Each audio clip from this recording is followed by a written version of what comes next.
was underway. Stamps his authority once again. My word, this could go wrong. On the brakes, goodness me, what a launch. Look at that. It just all comes down to this.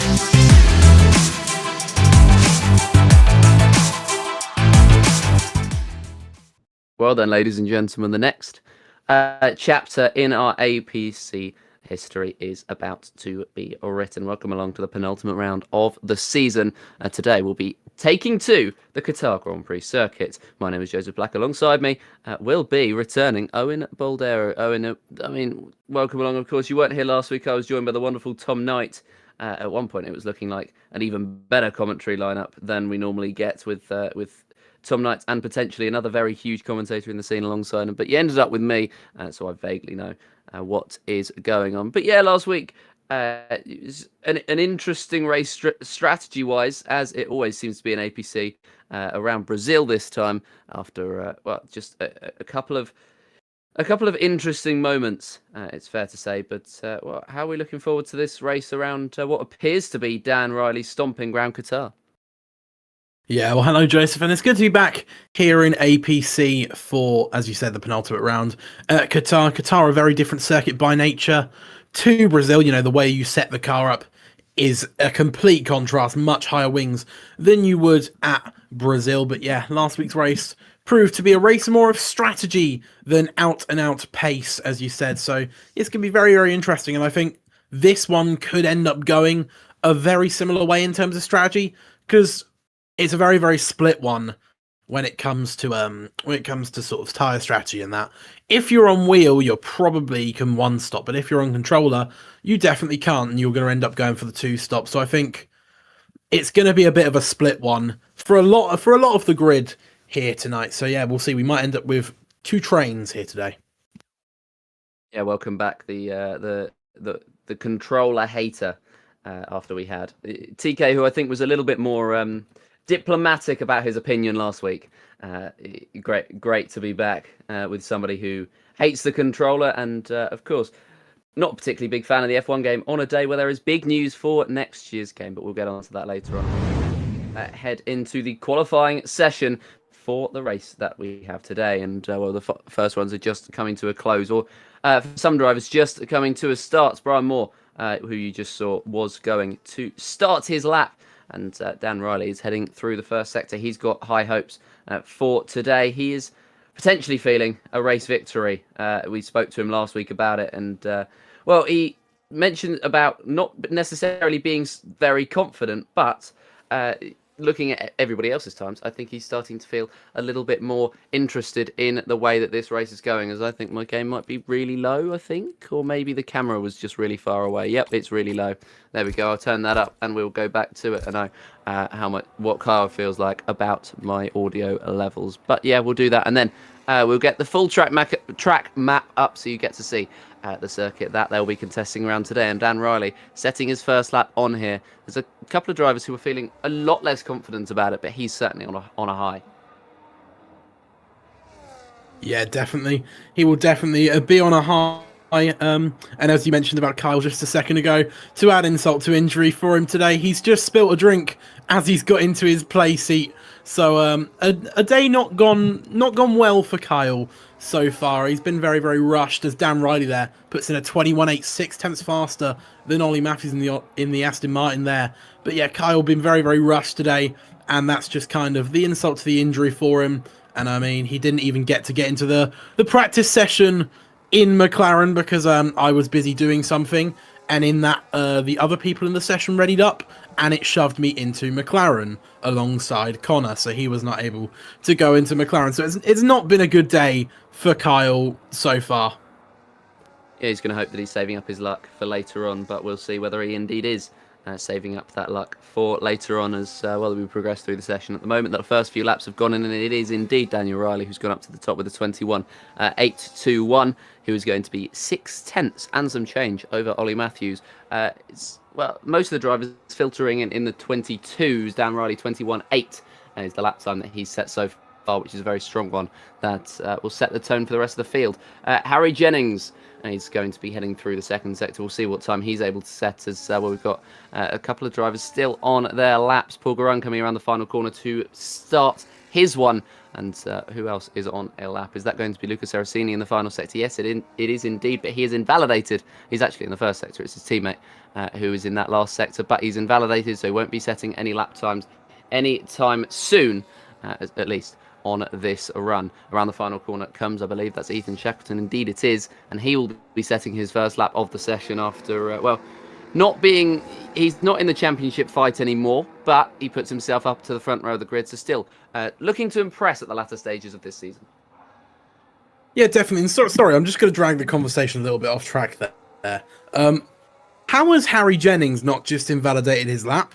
I've watched him just absolutely abuse the track limits through the double right-hander into the left-hander into the penultimate corner in sector 3, and he's just not invalidated it. He's gone a solid probably 5 meters off track, and the lap has stayed valid. I don't know how that's happened. Well, Qatar is very weird about its track limits. I think that's Yes. I think that's fair to say. It's very sometimes may be good, sometimes may not be good. As of course the famous saying by Gennaro Gattuso goes. Paraphrase. No, any other way. No, that's exactly how it goes verbatim.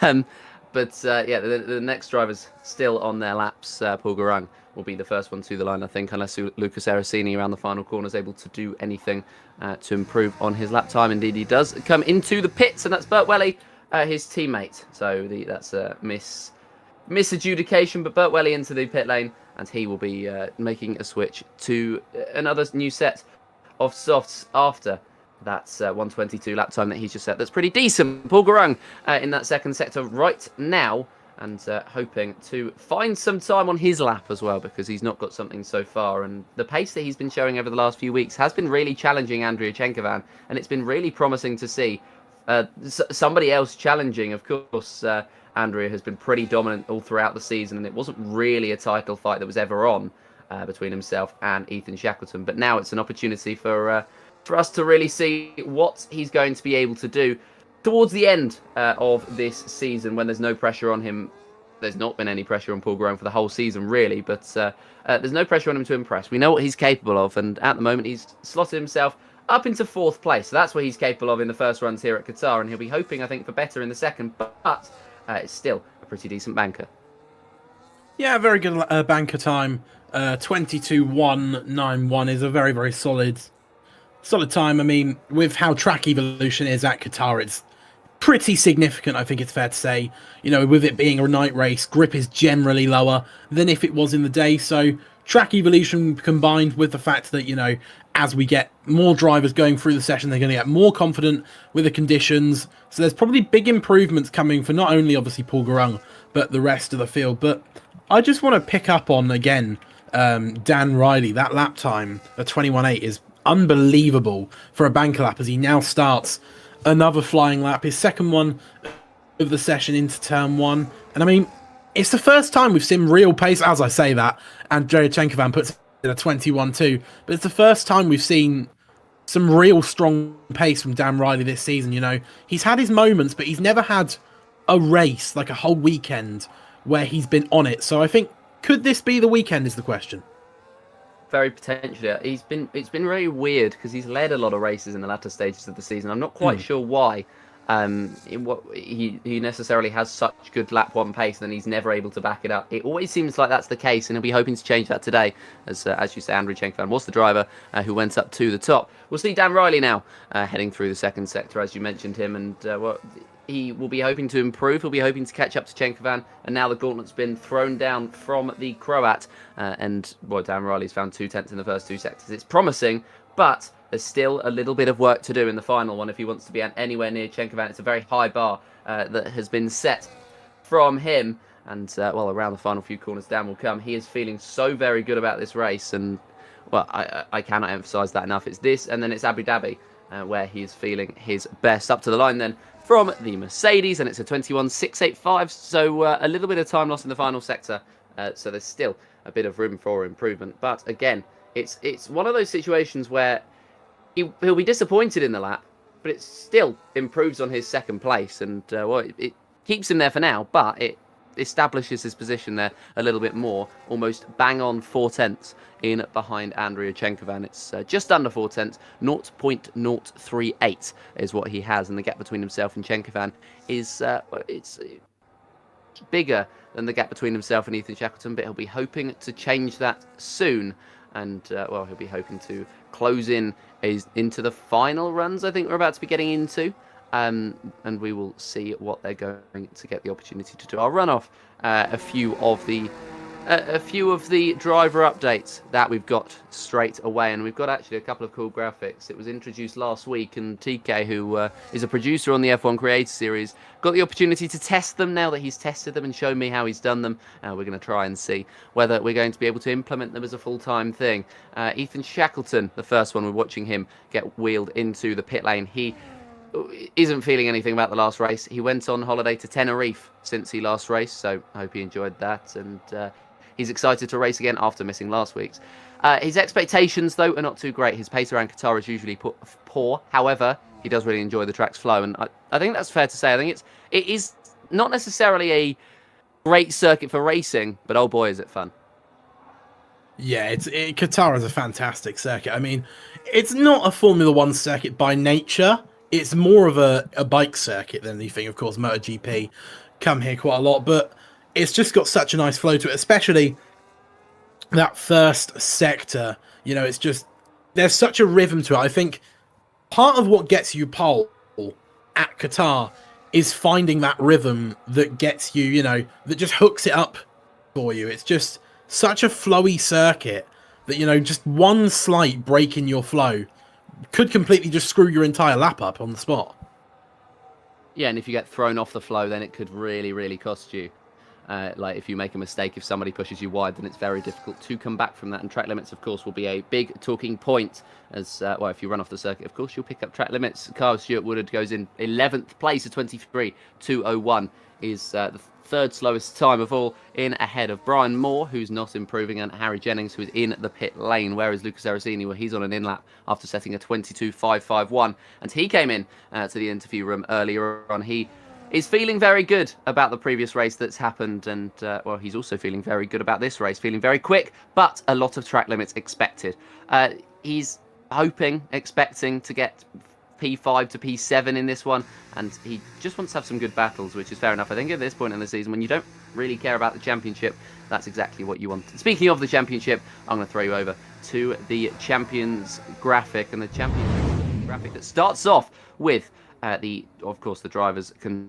drivers standings graphic, and it'll be Andrea Chenkovan who managed to seal it last time. Not Andrea, but Andrea. As the graphic would have lied to you. He's on currently 248 points. Paul Garung second place. He is 85 off the back. Ethan Shackleton third place for him, as he's been overtaken by the Aston Martin, who joined, don't forget, mid-season. Dan Riley is down in fourth place with 137 points, and Carl Stewart-Woodard, huge gap back to him. 83 is his total, but he's climbed up to the top of that pack, which is a fierce fight at the moment. Stuart Towers even is currently sixth place. Stephen Snell dropped to 7th after last time's shenanigans. Well, of course, and he hasn't raced for a while either. But Welly in 8th place, Connor Stewart-Woodard in 9th, and he is in danger of dropping into the fight with Lucas Aracini and Ollie Matthews, with 10th and 11th being contested over between those two. Jack Weaver is in 12th place. He's managed to gain a position, or he's managed to lose a position even, with Brian Moore in 13th, who managed to jump one, not that it's showing, but jump one on Benjamin D, and then Harry Jennings with just the 4 points in 15th spot in the drivers' standings. Now over to the constructors. Ferrari here at the top with 408, and they are, they've got a huge gap as well. And again, it ends in a 5 with 175 points separating themselves and Aston Martin, in Mercedes even in second place, Aston Martin a third, and Racing Bulls a fourth, just 9 points ahead of McLaren. Williams and Sauber are split by just the 10 points as well, with a few fights still going on in all of the championships. It should be a very, very good end to the season. And, well, of course, we are in the penultimate round of said season now. It's our first season on F1 25.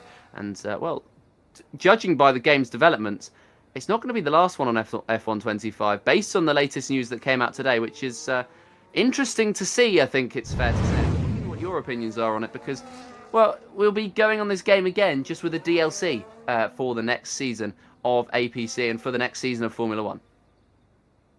Yeah, of course. For the 2026 season, it will literally just, as you said, be a DLC on F1 25. I mean, it's a pretty well-known fact I'm not a big lover of F1 25. I like it more than I did 24, but that's an extremely low bar to clear. But personally, I'm all for it, just for this season, because I feel like, the F1 sort of, the games need a revamp.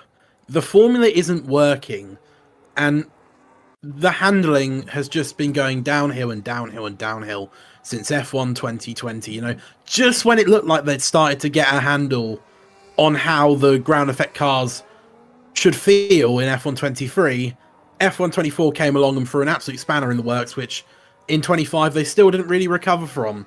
So I'm all for it, because I think that extra year of development will do so much for the franchise. I mean, an extra year of development is not insignificant, I think it's fair to say. And I think if it means we get a good game for F1 2027, like a genuinely good, like F1 2020 sort of thing, then I'm personally all for it. Yeah, and us Football Manager fans know all about waiting 2 years for a game, so it's just about doing it all over again. I've heard also from insiders that they are actually looking into making it a proper sim for next year's game, which is very exciting to see. Or not next year, but the next iteration of the game, which is very exciting all in itself. So it'll be interesting to see how it develops. And actually, I don't think it's too bad of a game. I just think it's suffered from issues that they've kind of refused to fix, where it's, for example, the slipstream problems. Yeah. That they've been having. It's not, they've not looked into fixing it really, although if they have, they haven't worked out how to do it. So it's been a disappointing game cycle, I think, in terms of the fact that it was promising towards the end of last game and even towards the beta period of this game. So there was definitely promise there, and they haven't really exploited it as much as they possibly could have. And we're hoping for the next year's game they are going to be able to do just that. We're coming to the end of the drivers' next runs and the start of the runs after, and nobody is on a push lap right now as far as I can see, but I believe that may well be Andrew Chenkovan just proving me wrong. There we go, it is indeed Andrew Chenkovan proving me wrong. It's almost like I'm actually watching the race itself, or at least the qualifying session itself, and the race itself will be coming very, very shortly to your eyes and ears. Chenkovan leading the way at the moment with a lap time of 1:21.288. That was set much earlier on in the session, and he hasn't improved on it. The only driver that has improved onto that front row is Dan Riley, who he's just eking out that gap. He's just finding that time, and I think towards the end of this session he's going to be getting very close to this the lap time that Chenkovan set, and it's just down to whether the Croat can improve as the checkered flag is waved. Yeah, definitely. My mic wouldn't unmute for a second, but as now up to the middle sector he goes, and he is a tenth of a second up, finding the time. We can't quite see what Dan Riley is doing, but he will come across the line in just a second. But what about Andrea Chenkovan? I'll flick on board with Dan Riley so I can tell you what's going to happen. Up to the line, he finds an extra tenth, but it's not enough to go on to pole position, as now Andrea Chenkovan comes around the final corner. Yeah, Andrew Chenkovan around the final corner to establish himself even further on that pole position. Dan Riley eked down the gap to 1.5 tenths, and Chenkovan's opened it right back up to 4, so he will be looking to take that pole position away. Ethan Shackleton improving in the first couple of sectors. Burt Welly is remaining in 4th place. Ollie Matthews is going to come around the final corner just behind one of the McLarens, so he's going to pick up slipstream off of Kyle, who's going to improve on himself, and Kyle goes only 400ths ahead of his teammate Ollie Matthews, 6th place for him. As the last few drivers come to the line, Jack Weaver will be the final one to come to that line, and Ethan Shackleton gets actually very close to the back of Dan Riley. He's only about 700ths off, but that's going to be the end of that qualifying session. And of course, as always, it's going to be Andrew Chenkovan ever dominant right up the very top of that field. And Dan Riley held a candle to him, but that final lap just blew it out of the water. Third place for Ethan Shackleton, who I think will be pretty happy with his position on the grid, alongside Paul Garung, who in himself, I think he'll be slightly disappointed, but generally his race pace does appear to be that little bit better. Burt Welly in 5th and Ollie Matthews in 6th on the 3rd row of the grid, and the 4th row of the grid is comprised of Lucas Erasini and Jack Weaver. Stuart Sowers and Kyle Stewart would have rounded out the top 10. His brother and teammate Connor in 11th, Brian Moore in 12th, and Harry Jennings to round out the 13 drivers we have here today. And I think we've got a good race on our hands. Maybe not for first place. Andrei Chenkovan appears to have that on lock. But I think generally, it doesn't seem too split out, the field. And I think a lot of the drivers, I think there's going to be packs, as you mentioned earlier on. I think there's going to be packs of drivers who are going to be scrapping each other. Yeah, definitely. I think there could be a big fight at the top, especially. I think we could have maybe even a battle for the lead all the way down to like 6th place, maybe even 7th or something like that. Because I do feel like Lucas Seracini has the pace to keep up if he gets it right. Because Luca's a bit of a strange one at times, because he has pace, but he always makes these like little mistakes followed by big ones that screw up his race. If he were to put it all together, he probably could stay on a DRS train with that top battle. It's just about, hooking it up for him. But if he can't, then I reckon we could have a DRS train of the entire top 6. Because, I mean, Qatar, by nature, the DRS here, it's kind of hit and miss, isn't it? I mean, for some people it works, sometimes it does and doesn't. I don't really know how to describe it, because it's weird, because DRS can be really effective and ineffective here. I don't really know how to describe it, because I've had experiences where it's been like, whoa, this is powerful. And then there's other times where it's done absolutely nothing. It's really weird. I don't know what you think. It feels to me like the corners are so important around here that the DRS doesn't really matter. So if you're in a good position... So if you've set yourself up well out of the corners, then you're in a very good position, and you're likely to make an overtake. But of course, with the way that Dirty Air is on this year's game and the way that it will be around the medium speed corners of Qatar in particular, it may well be just a little bit of a struggle for some of these drivers to be making those overtakes. It's a circuit that drivers love, and I know, and I'm going to be referencing the esports side of things on this. I know that in particular, the esports drivers love Qatar, hate it in a race session. But they absolutely, love to drive it, and we'll be seeing, I think, a lot of them doing hot laps around here and seeing what they can do, because of course it's a time trial, and it's there's no pressure on them when they have something like that, which is very, very fun for them to do. We are ready to get going for the race, and we're just waiting for the drivers to ready up, and we'll be seeing who is going to be taking that victory here today. Of course, the 13 drivers that we have, decent lineup we have here for this evening. And Andrei Chenkovan actually saying that he had a sub 21 possible, but had a few slides. So that is very scary for the rest of the grid to think, to hear. Or maybe that's just a little bit of a dirty talk. We're going to go to the formation lap for this race. And well, as always, it's going to be Chenkovan who sets off very quickly, and he's going to be desperate to get going. He'll do it before. He's done it before, and he'll do it again, where he just breaks away from the field and just waits for everybody to catch up. Yeah, I think tyre warm-up here is going to be very, very important, especially with, Andrea Chenkovan. A lot of drivers, or at least the top 2, starting on those hard tyres. So that's going to be very, very interesting, because Dan Riley, a wheel player, Andrea Chenkovan, a controller player. So it's going to be interesting to see sort of the tyre wear difference here. I know from experience it is pretty substantial, but, Andrea Chenkovan is very, very good on his tyres. For a controller player, I have 100% noticed that in races, so it's going to be interesting to see. And I mean, Dan Riley, fantastic driver, but he's not been kind to his tyres in some races this season, I think it's fair to say. So it's going to be interesting between those two, and most people behind choosing the medium, so they have that flexibility to either go for a 1-stop or a 2-stop, depending on their situation. Yeah, they certainly do, and I think it's a good point about Dan Riley. It feels like he tries to push too hard at the start of a race, and then he just falls away. So I think it's just about race management, which is what Andrei Chenkovan has really nailed, and what Paul Garung has really nailed, and that's why those drivers find themselves consistently at the top every week, while Dan Riley drops off towards the end of the first stint. Really, he pushes so incredibly hard, and he looks in a good position, and then he decides to he decides that it's all too much. I think is the case, and it comes kind of a struggle really to try and hold on to the position that he would have held at the start. Of course, as I mentioned earlier on, he's led multiple times this season, and he looks very keen to get going here today. Everybody's kept up with Andrea Chenkovan, which is an anomaly really at this point, and we'll see whether that's going to be to the detriment of everybody else or to the benefit of everybody else. It could be either. The last few drivers will line up on the field, and the game audio is glitched. I don't know why it makes it sound like they're racing when they're not, but another F125 moment for us, as that's going to be Jack Weaver lining up very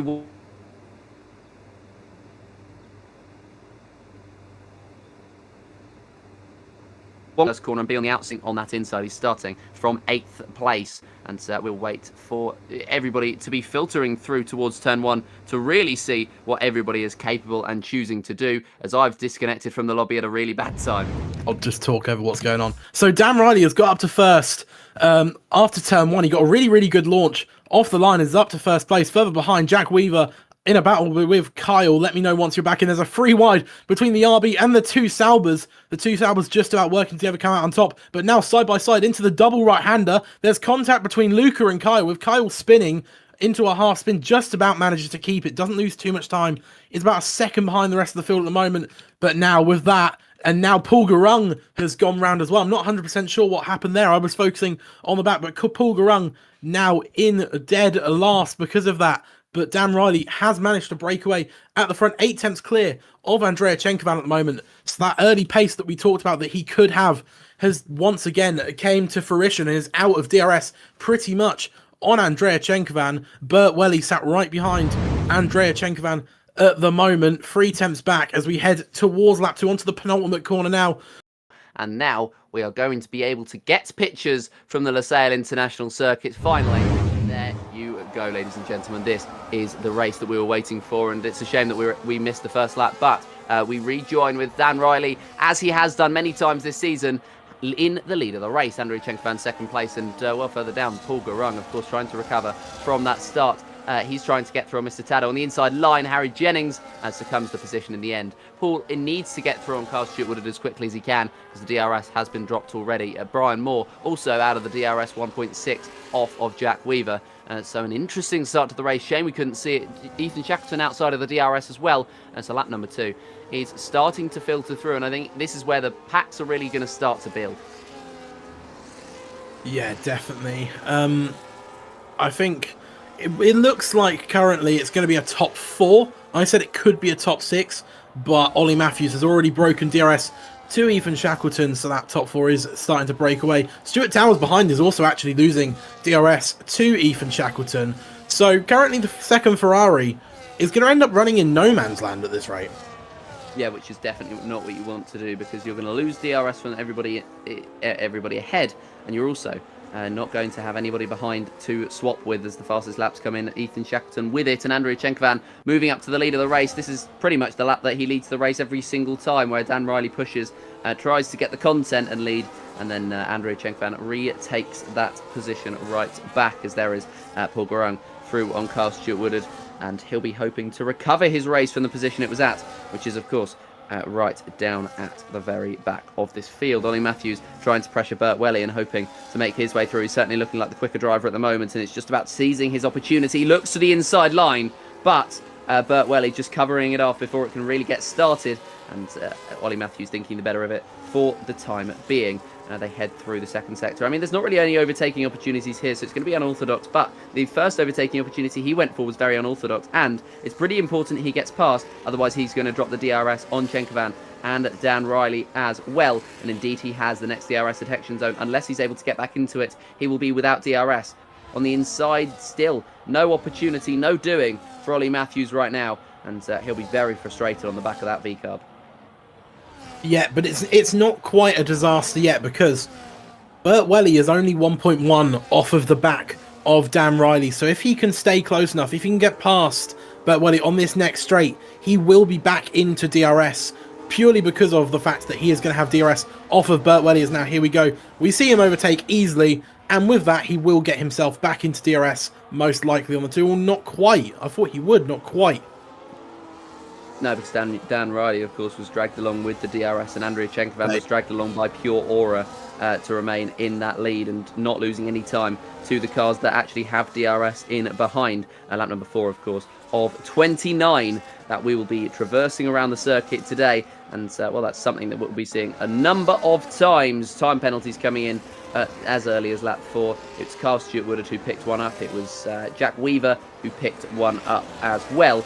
And I wouldn't imagine they're going to be the last ones that the stewards are going to be taking a look at. Andrei Chenkovan almost already out of the DRS on Dan Riley, as the top 4 kind of already have filtered out. So I think the prediction that you made a lap ago is wrong, in that we're not going to be seeing a train for DRS. Instead, what we're going to be seeing is kind of like a split, and everybody hoping to catch back up with strategy. Yeah, well, if it's going to become more of a strategy game, then it's going to be very, very interesting because, of course, as I said, on the formation that the mediums have the flexibility, the hards have the durability, so it's going to be very, very, very interesting to see what the hard tire runners do. Do they hang it out as long as they can, try and go for that one stop? I think if you're going to make a single stop work, you probably need to stay out till about lap 16 or 17 or somewhere around that on those hard tires, whereas mediums, you have the freedom to either go in lap 7 or so for a 2-stop, or you can try and stay out until about lap 11 or 12 for the 1-stop to those hards. I think we're going to be seeing the 2-stop quite a few times here today. Yes. I don't think that these drivers will be great at managing tyre wear, not any disrespect to them, but of course Qatar is one of the highest degrading circuits on the circuit right now. Ethan Shackleton made his way through on Burt Welly last lap, and he'll be hoping to close back up to the top pack. At the moment, he is just outside of the DRS, just shy of 1 second on Ollie Matthews, and I think he's going to be getting into it very, very shortly. But yeah, these drivers outside of DRS range, even Burt Welly, trying to desperately cling on to the coattails of Ethan Shackleton, but I'm not sure how long that is going to last.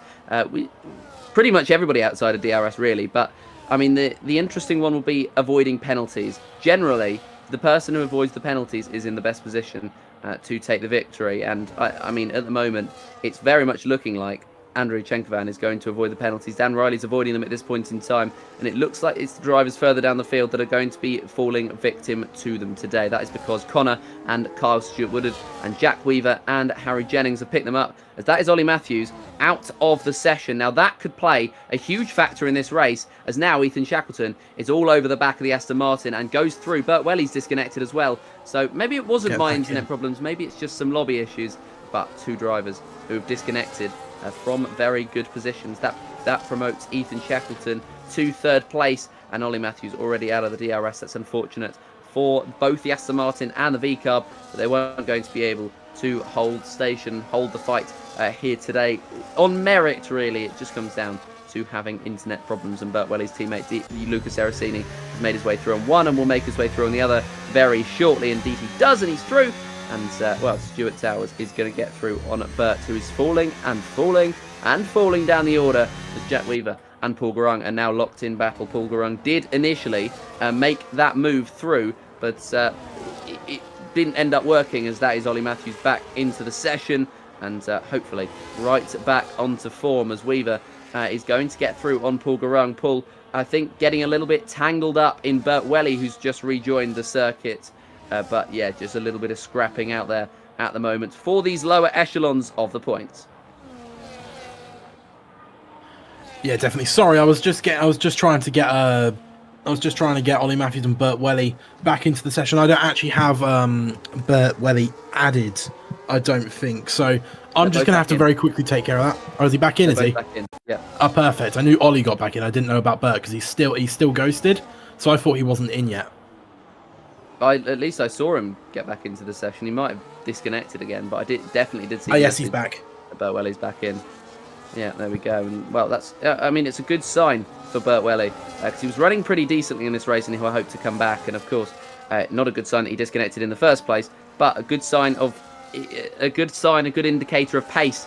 Maybe hoping to recover back, as Connor Stewart-Woodard is actually having a pretty decent fight right now with Stuart Towers. They are fighting out there on the circuit for 5th place, of course, because Ollie Matthews and Burt Welly dropped down the order like flies a moment ago. Stuart Towers is on a hard set of compound tyres, and Connor Stewart-Woodard is on a medium set of tyres. And Stuart Towers is hoping to build that gap, because now I think the momentum is going to switch. I think it's started to get into the pit window for the hards, or for the mediums even, which means it's starting to get into the operating window for the hards.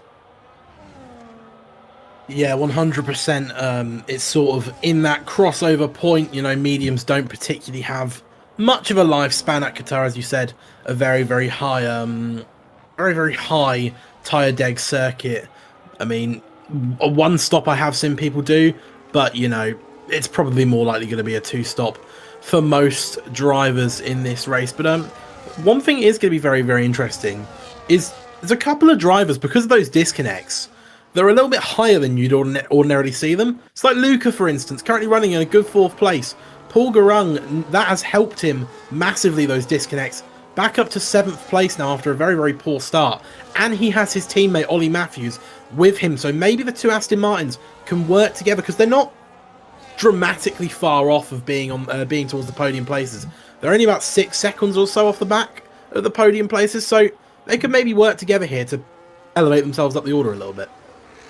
I think they would be silly not to work together at this point in time, because of course they've been blessed with a position that they wouldn't normally get the opportunity to be blessed with, and they're going to try and take full advantage of it, I would imagine, towards the end of this race as the strategies try to play out. And of course that does mean that there's a couple of drivers further down the field that will be hoping and expecting to be a little further up. Burt Welly, of course, came into the pits on the last lap. He's going to be hoping that the extreme undercut is going to work for him. Ollie Matthews on the back of his teammate, he'll be hoping that his pace will be enough to climb it back up, but the pace deficit for these drivers isn't all too much, so it's not necessarily going to be the easiest situation for them to find themselves in.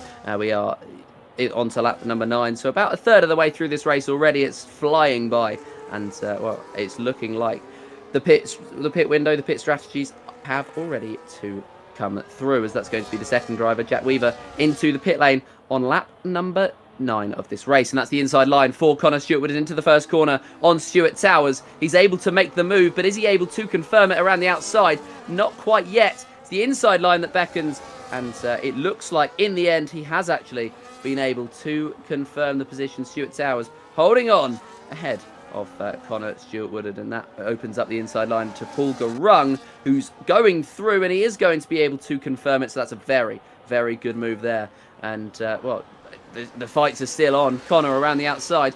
Stewart is able to break free in this one, and there's contact. It's 3 wide now. The 2 Aston Martins and the McLaren are locked in battle, and that's contact again. That's going to be Paul Garung, who turned in early, made contact with the front of Connor, and that has cost Ollie Matthews time. Not even involved in the incident, but he's going to be the driver who is the most affected by it. So a moment of madness for the 2 Aston Martins and the McLaren, and it's not coming up well for Ollie Matthews in this race so far.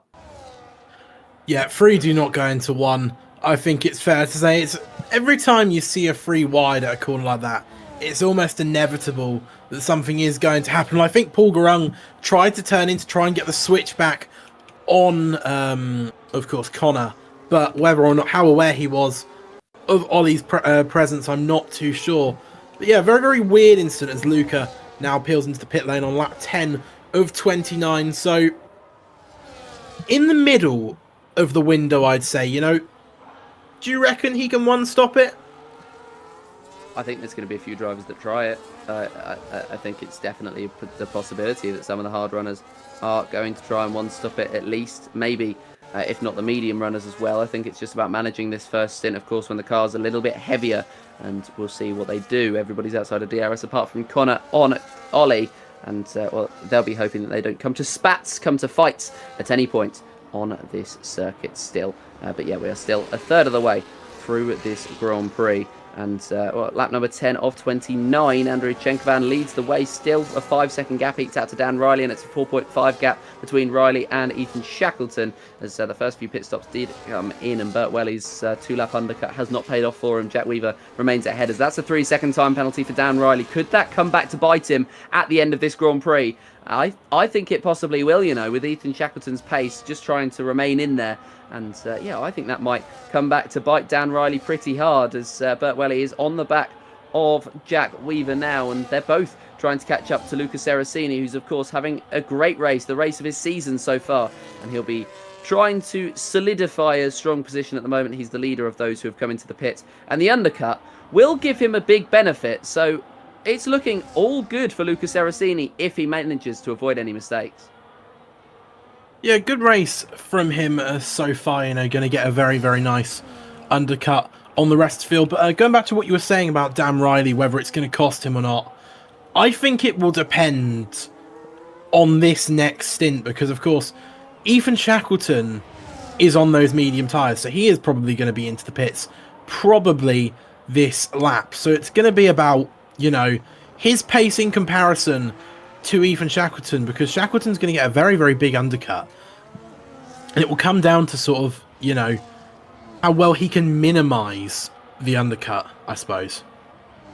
Yeah, it's just about trying to neutralise your opponent's your opponent's strategy, and at the moment it's not looking it's not looking good for those who overcut because of just the nature of this year's game. But of course, the overcut could work out in the end. I always go for an overcut when I'm racing on F1 25. I don't know why. Well, not that I race on F1 25 anymore. It was 24 that was my forte for about 2 weeks before I got bored of it. But it's very much not necessarily the best strategy to go for the overcut, but sometimes it can just be the right one, where the way that the race stacks out, it's a good thing to go long in one stint and hope that really you're just fine heading into the last stint, and then you can really maximise the pace on the quicker tyres, because of course at the end of the race the pace deficit will be absolutely massive. Shackleton into the pit lane on this occasion, as is Paul Garung, so we will see where those drivers stack up with, in particular, Luca Seracini. They will be coming out of the pit lane. I think Seracini's going to have the jump on Paul Garung, but not on Ethan Shackleton. Indeed he is, I mean, business as usual for those two drivers at this point in time. But Seracini, of course, business as usual in this race is business as extraordinary throughout the rest of the season so far. So it's been a very good race, the race of his season for Luca Seracini, and I think it's fair to say I'm hoping he's able to pick up a podium here. I think that'll be a great story if Luca is able to pick one up here today, or even something along the lines of a P4. It's not necessarily going to be the lights and glamour and glitz of a podium, but it's still a pretty strong result for a driver who's very much in need of one. Yeah, 100%, with this being his first season on no assists. I think he's been improving slowly but surely. If you go back and watch those first races where he was using no assists, you just looked and you thought, oh, this isn't going well, is it? But over the last sort of 3-4 races, there's been a slow but steady improvement, and he's found himself in decent positions, such as that sprint in Singapore where he picked up a second place. I believe very, very nearly won it. Barely beaten out by Andrea Chenkovan in that one.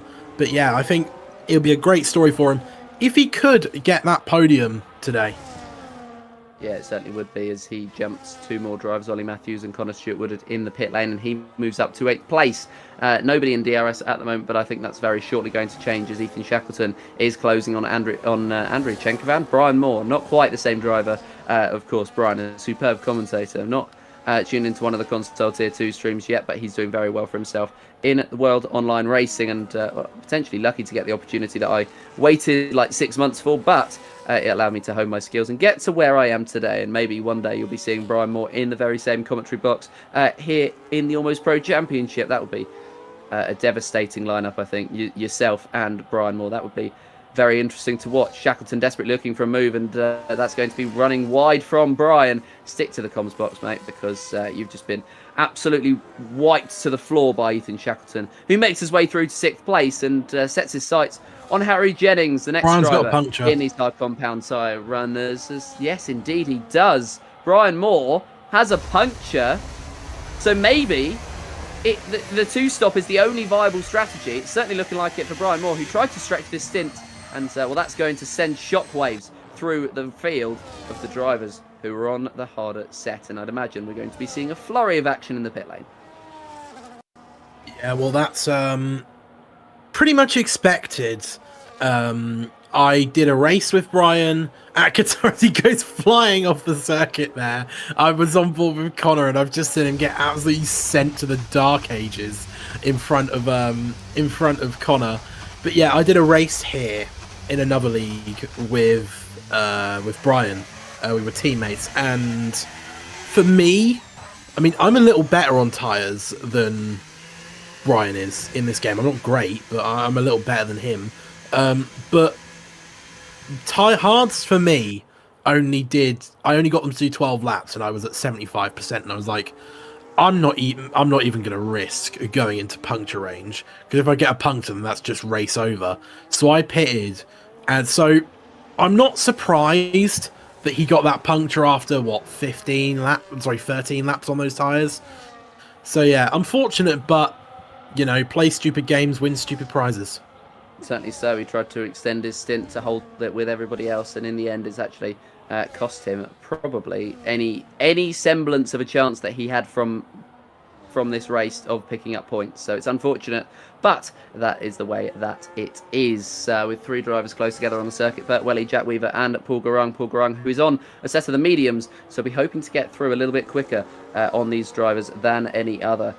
Because, of course, they're on a set of the hards. He's on mediums. He's the only driver apart from Brian, who is now on a set of the medium compounded tyres. And we'll be hoping to take full advantage of those tyres and, the advantage that they hold at this point in the stint and in the race as a whole. Because, it's just, of course, the mediums are the faster tyre. They won't last as long. That is a fact. And that is just the nature of the tyres. That's the way that, the whole thing works. But he'll be looking, he's looking to the inside line on Jack Weaver. Can Paul Garung make his way through? Well, the answer is not quite yet, but he is certainly threatening on the back of the kick Sauber, and it feels like only a matter of time before the Aston Martin is able to make his way through and able to climb up another position and continue his pursuit of what could be a podium, which of course he will take, I think, here today. Because there's been trials and tribulations. It's been a wild race for a few, and he'll be hoping that he can come out of the other end of it with a positive result. Yeah, definitely. I think a podium is 100% on the cards today. It's just going to be about whether or not he can get those tyres to the end, or does he go safe and go for that 2-stop. But something to pick up on is Ethan Shackleton, actually, I've been watching the gap, isn't gaining substantially on Dan Riley, despite there being a 12-lap tyre offset difference. He's not gaining a substantial amount on Dan Riley. It's about I think I've worked out 0.6 a lap or so.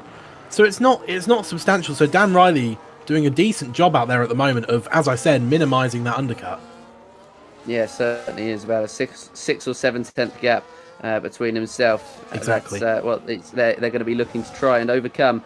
But yeah, it's looking pretty decent right now for the drivers as we are on lap number 16. So we are over halfway through now this Grand Prix, and it's looking like a very, very good race indeed from these drivers. I mean, it's been one of a multi-layered, like an onion, a multi-layered race that they have been contesting here today, and it feels like there's still more layers to come. On lap number 17 and 29, 12 laps left, still pit stops to be made, 2-stop strategies to maybe be exemplified, and now Paul Garung all over the back of Jack Weaver, so there's still overtakes to be made as well. He's on the outside line and tries to sweep through. He might get the switchback move, but no, not quite yet, as Jack Weaver just continues to take the momentum. A little bit of curbing on the exit for Paul Garung isn't going to help the Aston Martin on his pursuit through on the kick Sauber, as that's going to be Carl Stewart Woodard into the pit lane as well. So it's only 3 drivers still who have not made their way in down to the final corner, and that's going to be a huge slide out of it from Paul Garung that's going to cost him the opportunity of a run at the position, and now his teammate gets his own run on Paul Garung. Is he able to get through into turn 1? Is he able to really just try and make the opportunity work? No, not quite yet. He's still watching his teammate try to fight with the kick Sauber. Maybe looking to the inside, maybe not, because Ollie's had a little nose there but no, again, not quite doing. But this fight is looking like it might be about to spice up. Jack Weaver still on the back of Harry Jennings, who's going to be slowing this battle, and that's the inside line. Late lunge from Paul. Can he make his way through? Can he make his teammate have an opportunity as well? No, not on the kick salve, but on himself. Ollie Matthews has gone through on Paul now. And the two Aston Martins, I think, a little bit of miscommunication between themselves. And Jack Weaver is able to stay ahead. He's right behind Harry Jennings. It'll be crucial to get through on the Williams in this battle, if he's able to get through on the Williams at all. As, well, he can use him as kind of a moving chicane. Ollie Matthews all over the back of this kick Sauber and hoping to make his way through as soon as he possibly can. He knows he's quicker. He has been quicker in this stint, but not quite yet has he had the opportunity to make his way through. And so Jack Weaver remains ahead of Ollie Matthews for now. Yeah, all this chaos being stirred up by Harry Jennings holding up this group. I mean, he's on 17 lap old tyres now. And the people behind him, the oldest is 8 laps old. As now Jack Weaver going down the inside of 2. And they magnet lock and they're going to go into the wall. Harry Jennings is going to lose part of his front wing. But that is absolute carnage. Absolute carnage. Jack Weaver off of the circuit. And that is a grave shame for the kick Sauber.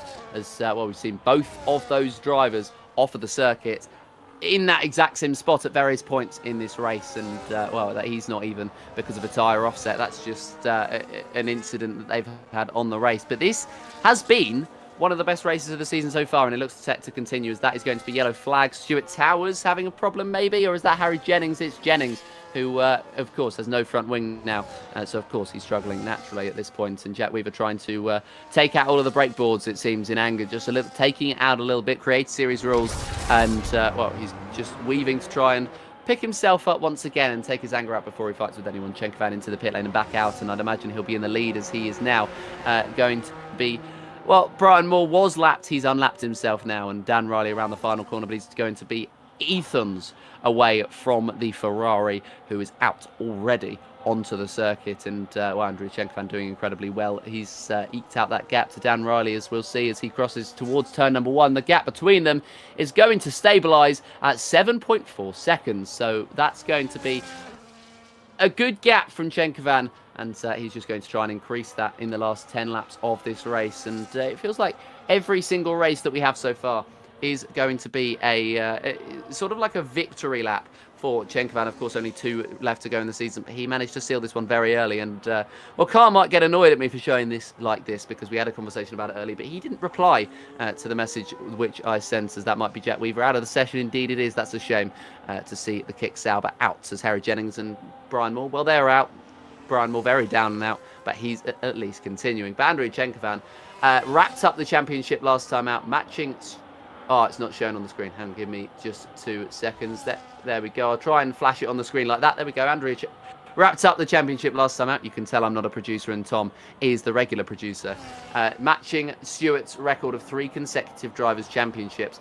That's going to be the case for Andrew Chenkovan, where he picks up 3 in a row, and well, he becomes a legend of the Almost Pro Championship. And he already was, really, but he's had the opportunity to really, you know, continue. But speaking of the championship battle, himself, as Dan Riley sets the fastest lap, and his teammate Ethan Shackleton have done a very good job throughout the course of this season.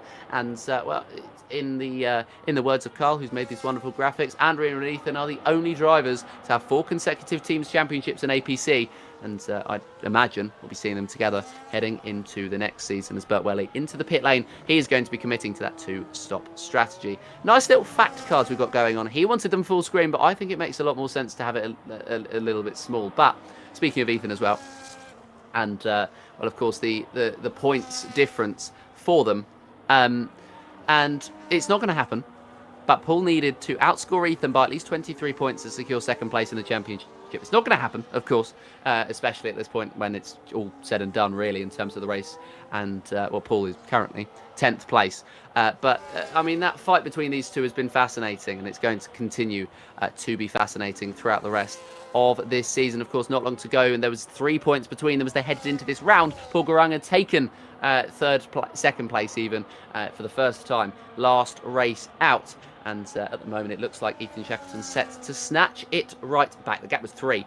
But now, with Paul only scoring 2 so far, and it looks like he may well stay there, and Ethan scoring 15, the swing is actually 10 in Shackleton's favour. So it's looking very good for the Ferrari in terms of holding on to that position at the very in second place, and hoping that that's going to be what he's able to seal. We've added things to the broadcast this season. That's just one of them, and another one which I'll go through a couple more of now is going to be the driver updates. So of course the drivers can come into our chat and just have a word with us, how they think their season's going, how they think the upcoming race is going to go, how they think the last race went, all these sorts of things. And Bert Welly replied to this at dead on 2 o'clock in the morning. I'm not going to mention what happened last race, or at least his perspective of what happened last race, but nothing much has happened since he last raced. He doesn't like Qatar, he's not feeling very good about it, and he's not looking forward to time penalties. So Bert Welly, just not much to smile about in his life. Kyle Stewart-Woodard, the last driver, with an update. He came in at exactly 6 o'clock this evening, and he said that poor performance last time out, just happy to have finished ahead of Stewart and Bert, and he's not confident in a good result. This one really rewards the fast guys, just need to try and finish ahead of Stewart and Bert again. His expectations are lower midfield, that's exactly what he's got. He holds 7th place at the moment, and with the penalties, he is going to drop, I think, behind Luca Serafini. Indeed he is, and he's going to drop, I think, behind potentially Paul Garang as well, with 12 seconds, the second most of everybody in this field, apart from Brian Moore, who of course had problems of his own around the final corner.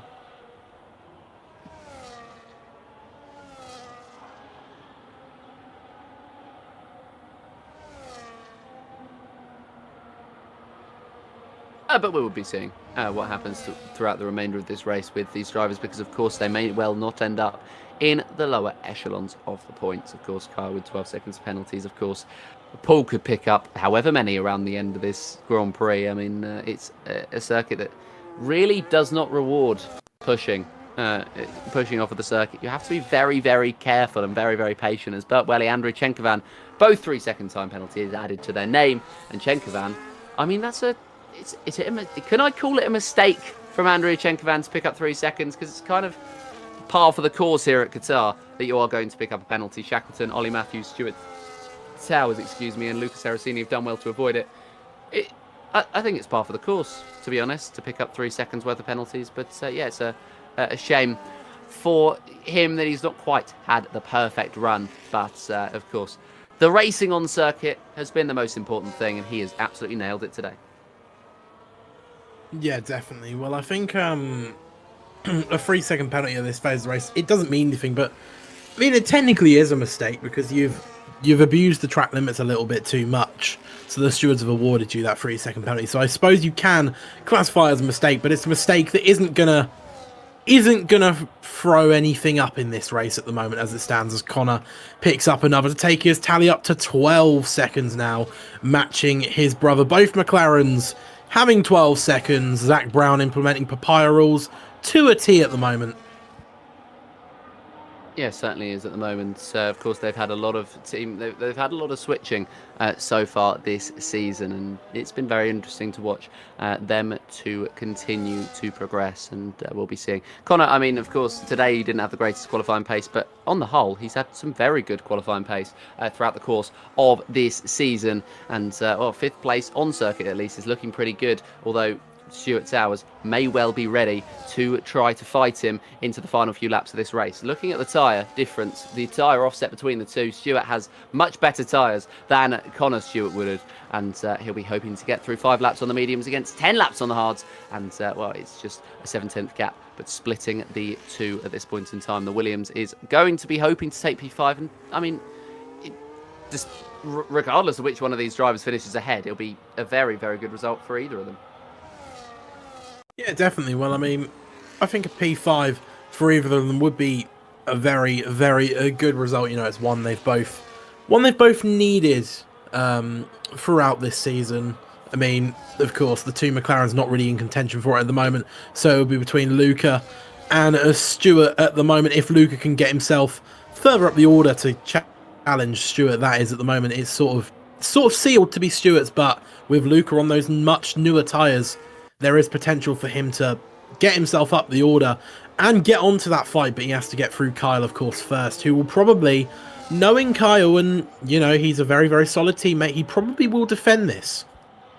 Yeah, certainly will. Down the inside goes Stuart Towers. Is he able to? Oh, there's a bit of a pump between Stuart and Connor. And now Connor looking to the outside line, but cannot quite get the grip with those hard compound tyres. So it's not quite the opportunity that he wanted. But he's going to get the exit because he ran slightly off of the circuit and picked up a 3-second time penalty. And that's, I think, knocked a bit of sense into the McLaren, who, well, he's not going to keep a tyre in there anymore. He has backed out.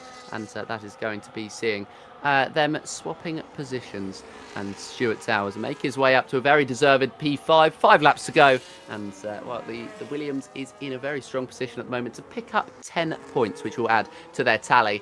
And it's a tally that has been steadily improving throughout the season. They may well have gotten past Kicksauber last time, but they're looking to solidify P6 here today. And 1 points finish at the very least is looking very, very on. And Stuart Towers will be fighting with Kyle at the end of this season for the position of P5 in the drivers' standings. There's 4 points that separate them heading into this race now. Stuart Towers is going to get 10 seconds. 10 points, and Kyle, who knows how many points he's going to get. I'd imagine he's going to be picking up 4, so the swap between the two, Kyle climbed up to 5th place last race, it's going to be swapped, so Stuart will be gaining ahead by 2 points into the last round, so that is a very, very good fight that is brewing up. Lucas Aracini on the back of Kyle into the first corner, and it looks like that's going to be a formality. I mean, Kyle just didn't really show any straight line speed down the main straight, and that means Lucas Aracini's made his way through, and he's up into 7th place, penaltyless so far for Seracini, and basically a perfect race from him. Of course, potentially not the right strategy to be on, but other than that, I think he's absolutely nailed it. Yeah, he's had a fantastic race so far, has Luca, and I mean, at the very worst, he's going to end up finishing P6 at the moment, which even so is still a very, very good result. You know, 8 points to add to his tally is a very, very decent haul in his championship battle. But he's 2.5 seconds off at the moment. He can definitely, on those newer tyres, take the fight to Connor and then to Stuart, of course. Connor's a little bit irrelevant in this fight with that 15 seconds of penalties. So it's more between Luca and Stuart at the moment. So Stuart is probably going to be hoping Connor sits behind him so he can use that McLaren to act as a buffer between him and the charging Racing Bulls. Yeah, he certainly can provide the opportunity for himself to just try and hold them off at this point in time. But we'll wait and see what happens, as Paul Garang, I don't think, will be challenging Kyle Stuart towards the end of this race. And, well, Connor is going to be challenging, at least on circuit, Stuart Towers towards the end of this Grand Prix, looking to the inside line of the first corner. And he's going to get it with the DRS aiding him, and he's going to get ahead just before the braking zone, moving across at the perfect time so that neither of them were going to come together. And Stuart just allowed him the position, knowing that the tyre offset is so much better for him and the penalties are so much better for him that he doesn't need to fight this one too hard. All he needs to do is remain in the fight and take the position late on, although Lucas Aracini bearing down on them with better tyres and at the moment better grip as well, because of course the way that this game rewards you for having no assists is pretty positive, and Seracini at the moment looking in a very strong position to be able to eke out that gap. Of course, I think every other driver in this field does run assists, but or at least racing line. But Lucas Seracini trying to go completely no assists. I believe he might still run racing line here today, but everything else has been completely turned off. And you can see that Stuart Towers is, you can see on board with Stuart Towers, it definitely has some sort of traction control on, because switching down to second gear in that corner and no assists, let me tell you, not really a possibility. So Lucas Aracini being rewarded for being on no assists at the moment, and it actually does end up make you driving faster. That's why I insisted on running it for so long before I quit the game altogether, because it makes you faster, and it just makes you a better driver in any sort of sense of the word. As now onto lap number 27 or 29, Lucas Aracini on the back of Stuart Towers. Can he make the opportunity work into turn one? He's got all that slipstream. Towers is too far off the back of Connor to get the benefit, and Seracini up to 6th place, and it will be up to 5th post-race, as Connor has got penalties added to his name. But I think Luca's going to try and get through on Connor, so he can pick up that 5th place, definitely on track. Yeah, good race from Lucas so far. I think he's in a position now where he doesn't need to do anything reckless. If he can't get through safely on Connor, then he doesn't need to get through. I mean, of course, it would be nice to get through on the McLaren, so there is a buffer between him and Stewart. And considering he is on those newer medium tyres, of course, he'll be wanting and hoping he can get past so he can start building a little bit of a gap towards the end of the final lap of this race. But, I was going to say something and now I've forgotten it. It was to do with, well, I actually can't remember it. It's so annoying because it was a really, really good point and I've completely forgotten it. It's just completely gone blank as I went to bring it up. I'll come back to it. Oh dear. Anyway, yeah, well, just a couple of laps to go, 28 to 29, and Andriy Chenkovan already is going to be in the second sector, and I think he's going to be taking us to the flag, and he'll be taking Brian Moore and Harry Jennings with him. As have you remembered your point? I have, yes. Yes, it was about the no assists thing. I was going to talk about the assist which is most rewarding in this game is running no ABS, because braking is so much more important in this game than it was in F1 24. You know, in 24 you could just sort of chuck the car in however, whereas, you know, your exit is far more important in this game. So how you enter the corner becomes a lot more important, because that's of course crucial to setting it up on the exit. So ABS, I believe they worked out, it's about 2.5, 3/10 difference between ABS and no ABS, as Paul Garung is off the track. Yeah, Paul Garung not having a great time, and I think he's struggling on those soft compound tyres now, as they've done 9 laps, and he's done well, to be fair, to extend them to this point in time. But, well, I've said it before many a time, and I'll say it again, Andriy Chenkovan is the best driver that we've ever seen in APC. And I really don't think there's any doubt in my mind about that one. He's just been so absolutely dominant, and he's been absolutely dominant here today. Again, that penalty next to his name is a rare mistake, and the fact that I was surprised by the fact that he made it just demonstrates how good of a driver the Ferrari driver is. And he's had another absolutely dominant season. He wrapped it up with 3 rounds to go, and 3 rounds to go in a 14-round season. It's fair play. I mean, it's not really anything to be sniffed at. And now Andriy Chenkovan, a couple more corners to go, and he will be setting another victory lap. He'll be taking another victory home, and he'll be adding another to the record books of the Almost Pro Championship as potentially the greatest driver of all time. And I think it's fair to say that he is the greatest driver of all time. Ferrari new livery on that car, and he's going to be making it shine up in lights here in Qatar. And I'm not just talking about the fact that it's a night race. This Ferrari has been taken to yet another victory here in the Almost Pro Championship. Andriy Chenkovan wins in Qatar, and it is a great victory indeed. It's so great, in fact, that there's still 2 corners to go. For second place, Daniel Riley. He felt so very good about his pace, and it's fair to say it has worked out for him. Second for the Mercedes, as he slows to the line but does pick it up in the end. And again, 2 corners to go for Ethan Shackleton. Both those drivers have been next level here today, and well, the gaps at the top 5 are surprisingly, and I guess a little bit just incorrectly big, if that makes sense. Shackleton will pick up 3rd place. Ollie Matthews 4th, 9 seconds off, and it will be the first of the lap drivers, Harry Jennings, who comes home in 11th place. Brian Moore will be next across the line, followed very closely by Ollie Matthews, and well, Lucas Erracini, very good job done from him here today. Connor is going to finish just outside of a second behind. Stuart Towers will be getting past him with the penalties, and who knows whether Stuart Woodard brothers are going to end up with those penalties. Connor drops 1, Kyle comes to the line and gets through, and Burt Welly and Paul Garung will be coming to the line now. Burt Welly is going to climb past Kyle, but not past Connor. And Paul Garung, I think, is he missing an end plate? So he's lost time. Yes, indeed, he's missing quite a significant chunk of his front wing.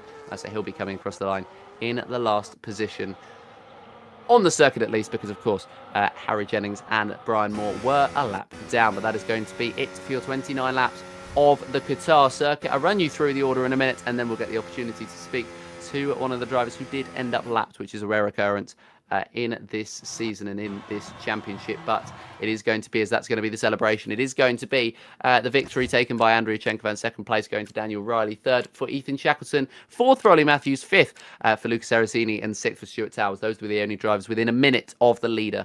Connor Stuart Woodard in 7th, Burt Welly in 8th, Carl Stuart Woodard in 9th, and Paul Garung in 10th place. Rounding out the points, then it's Harry Jennings and Brian Moore with Jack Weaver only DNF. We're going to get the opportunity to speak to the man who finished in 12th place, and well, it was an unfortunate one for you, Brian. But I mean, it was one of those where one moment is going to cost you an entire race, and for you, that moment was a puncher around the final corner. Just talk to me your perspective on that moment and the whole race as a whole. The puncture was weird because I was looking at my tyres. I looked the lap before, my tyres were fine when I was going past. I was keeping an eye on my tyres. My tyres weren't in puncture range, which it's really annoyed me because my tyres were nowhere near puncture range when it happened. So that's just EA being EA as per usual. Terrible. But yeah. The rest of the race after that, I was just trying to claw back P11. Sauber could have and probably should have had points today. I don't know what Jack was doing retiring. That also really annoyed me and made me just want to give up with the entire season at that point. Of course, it wasn't necessarily the easiest moment to contend with, of course, when he did retire, and it was kind of weird that he did indeed retire. But I mean, it was what it was, and for Sauber, as you say, it wasn't a great day at the office where you ended up dropping more points to Williams. Is it looking like it's just kind of going to be an individual race at the end rather than anything in the teams? Because, of course, now Williams picking up, I believe, 10 points from that race. They are now 20 points ahead heading into the final one. So is it not looking promising? Yeah, no, final race of the season for myself. I'm not there to do anything for the team. I'm not happy with the season as a whole. I'm not going to go in depth, but, I feel like I've been doing what I can for Sauber this season, and it's not being repaid, so I'm not really caring about doing anything for the team in the final race. I'm just there for myself. Fair enough. Owen, have you got anything for Brian? No, not this time, but I like the way you're thinking for this one, for this final race. Thanks. Well, we'll be seeing you in the next race then, and well, thank you very much for joining us. Thank you. Don't know why I didn't let me click him up there. The next driver into the box, brace yourselves. It's Ollie Matthews, who, I mean, is it going to be Ollie Matthews who ended up on the podium? It was Owen in the end. No, it wasn't. What am I talking about? Why did I say that you? Sorry, we've interrupted you. Yeah. Having a conversation. Just fancy telling me what that conversation was about, and also how your race went as a whole. Oh, I thought that race was really boring, to be honest. If you want my personal opinion. I got disconnected, which at least spiced things up a little bit, and was it? Yeah, I got pushed into the gravel at some point, which I'm going to have to rewatch to see if that was just a racing incident, as I know we were 3 wide at that time. But I made the one-stop work, and honestly, I didn't think I'd be P4. I was expecting like P8 or 9. With the pace that I thought I had, so fair enough. Well, it certainly does, and you make your own luck. And I mean, that incident, it was very difficult to deal with. I think 3 wide was the it's never really goes, especially not around Qatar. But yeah, I mean, it is what it is at the end of the day. It's indeed. I mean, looking into the last race of the season, what are your hopes for Abu Dhabi? Continue my streak of top 5s. I think I don't think I'm yet to finish outside the top 5, and just try and maximize. Realistically, a win is not on. I don't have the pace over some of the guys that's here, but I think I'd be happy with a podium, but I might have to sweat a little. I don't know. Depends how I feel. Fair enough. Well, Owen, have you got anything for Ollie? Yeah, I'll just throw one out there. You said you managed to make the one-stop work. Sort of, how precarious was it to make it work, and how careful did you have to be to manage the tyres? The disconnect saved my life, because the AI had a lot lower tyre wear than I did. I was running at about 7% a lap on the mediums, and the disconnect dropped it down to less than 2% in that one lap that I was disconnected for, which helped me massively. And then I just flat out hards with about 4% each lap, and could just, yeah, because I noticed that Shackleton was, I'm assuming, lifting and coasting as I was gaining quite a bit, or had slightly older tyres, and was just hoping for someone ahead to run out of fuel or get a puncture. But yeah, I can't really complain. Yeah, fair enough. Well, thank you very much for joining us today, and we'll see you Thanks next very week. much. See you next week. Next driver into the box is going to be Ethan Shackleton. I like to go in that order, and we'll go in that order still. I mean, it was an interesting race from your perspective, potentially a lifesaver, a couple of DNFs, disconnects. But just talk me through how it was from your perspective. Yeah, you might be fed up of hearing about people moan about the lights at the start, but it cost me a lot because I was in P3 and then I think I was 6th or 7th afterwards. So yeah, that cost me, but I did have good.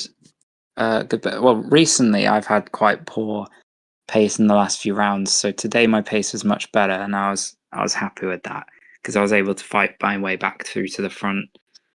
I did get helped with disconnects for Bert and Ollie. Although, yeah, I think my pace with Ollie was very, very similar. So I'm happy it worked out because I'm close in the championship with Paul. And I'm not sure what happened to him today, but I'm very happy that he was down the order.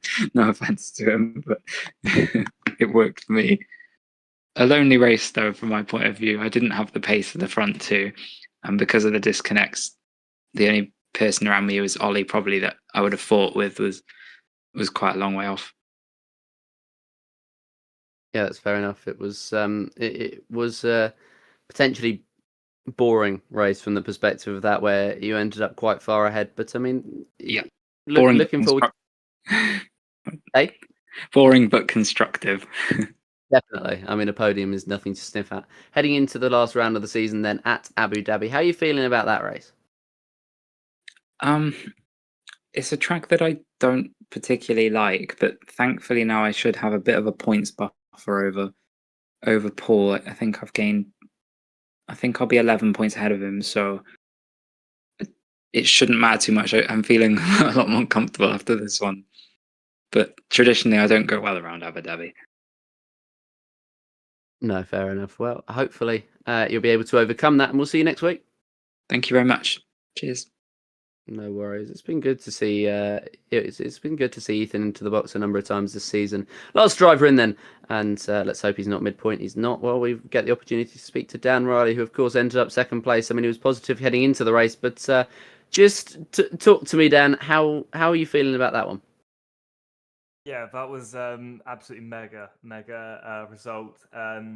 Obviously, I needed a result like that to keep my P2 in the Drivers' Championship still alive. It is a bit, out of the maybe out of the depth, but it is still mathematically possible going into the last race, so that's good.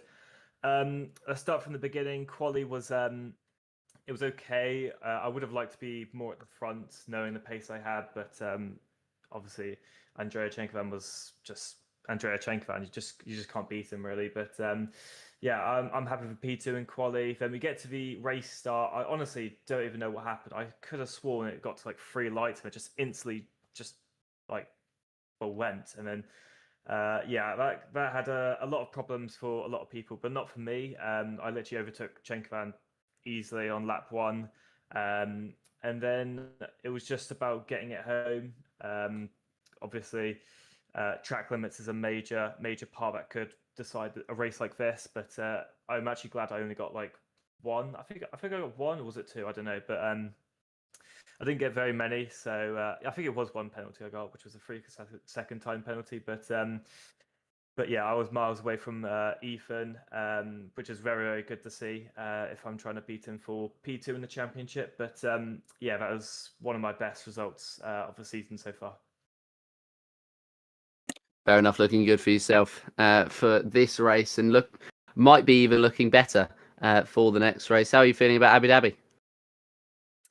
Well, I don't know because it's been weird this game to me. Circuits that I was expecting to be really bad at, like Brazil and Qatar, I end up fighting for pole position and even podium. So I need to definitely see where I'm at in quali and race pace in Abu Dhabi, but it is one of my strong circuits in the race pace. So yeah, we'll just have to see.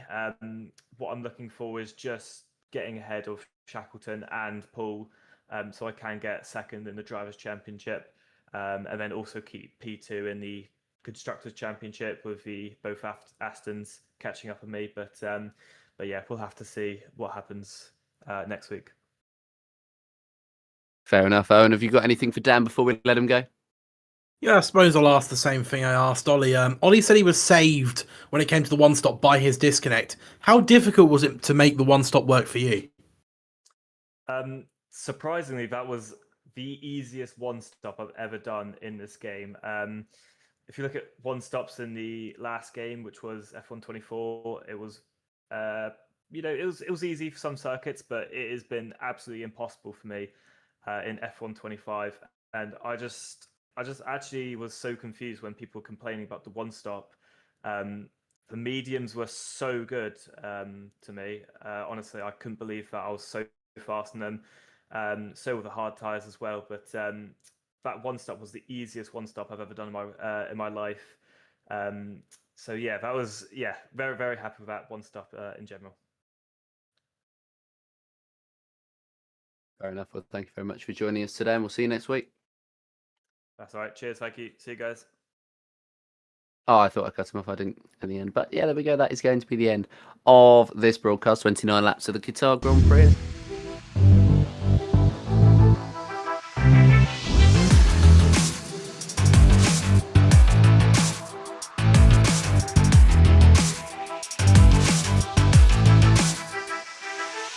The action's underway. Stamps' authority once again. My word, this could go wrong. On the brakes, goodness me, what a launch! Look at that. It just all comes down to this.